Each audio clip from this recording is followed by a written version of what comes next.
when Moses Kuria was a cabinet secretary, he was totally opposed to Deputy President Rigathi Gachagua's unfortunate utterances in regard to shareholding mantra. As Deputy President irritatingly crisscrossed the country claiming that this government was made of shareholders, the country was gearing into anger that perhaps blossomed into many other things. But that mantra ended up eating the man who crafted it. Today, the Deputy President is a stranger in the government. He ostensibly owned the second majority shareholding. Now, Moses Kuria wanted to look like he was better than that and started condemning, even though he should not have condemned his Deputy President, and said that Kenya belongs to all. He traversed Nyanza, traversed all the places like Ukambani, where opposition had hired a grip, and told Kenyans therein that I am introducing to you aggravated the things he called Kaib. Because you belong to this government as much as Kikuyus. You belong to this government as much as Kalenjin. You belong to this government, so that he could be known to be intelligent, as they say. But however, since he was relieved of his mandate, Moses Kuria has been, in the last 3 days, been toxically claiming that Mount Kenya people did not only get shares in this government, but that they bought them and they cannot exit that company.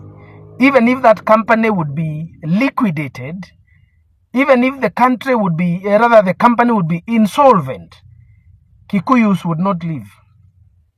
The same mental retardation that we were against is perpetuated by Rigathi Gachagua. Now Moses Kuria has come to start repeating it. Kenyans. Hoy.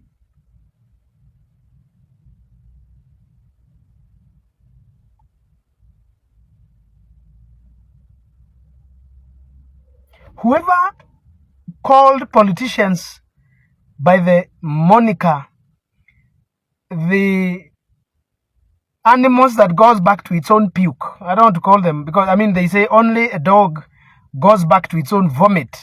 They were not wrong. They weren't wrong at all.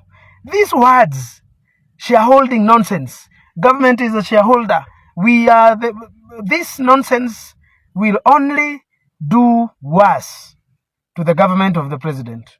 Unless perhaps Ruto is the one sending them to say these things, unless perhaps he's the one who sent Gachagua to say it, and now he's the one sending Moses Kuria to say it, then this is a very unfortunate situation. We are doomed for being led by this government, and we are damned for doing nothing about it. Gen Zs attempted, but they miscarried. However, I would want to ask Generation Zoomers, when a pregnancy miscarries, it is not the end of a fertile womb's ability to conceive.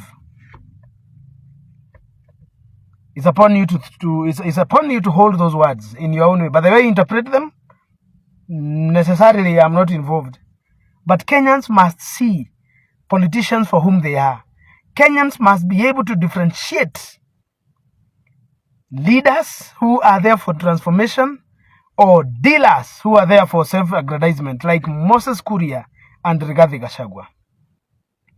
We cannot be speaking from the same mouth two different phenomena unless we are dimwits.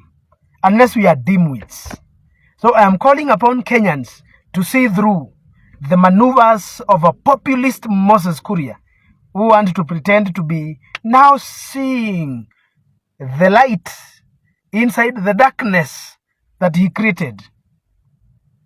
He will do nothing about the fact that Kenyans are better and beyond the shareholding nonsense.